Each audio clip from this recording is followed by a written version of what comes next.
Correct कार्यक्रम कसा कोणाचा करायचा असा जर एक मास्टर माइंड कोणी जर असेल, असा जर आका कोणी असेल आणि महाराष्ट्रातला सर्वात मोठा जर गुंड कोणी असेल तर देवेंद्र फडणवीस यांचं नाव हे आज घ्यावं लागेल. अशा प्रकारची एक परिस्थिती आहे. देवा भाऊ, तुम्ही देवा भाऊ नाही, तुम्ही टक्का भाऊ आहे.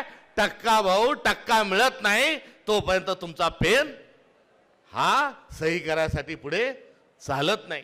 कोणी कितीही शिव्या दिल्या तरी माझ्यावर काही परिणाम याकरता होत नाही की मला विष प्यायची सवय आहे आणि जोपर्यंत महाराष्ट्राची जनता माझ्यासोबत आहे तोपर्यंत असल्या फालतू वक्तव्यांनी मला काही फरक पडत नाही.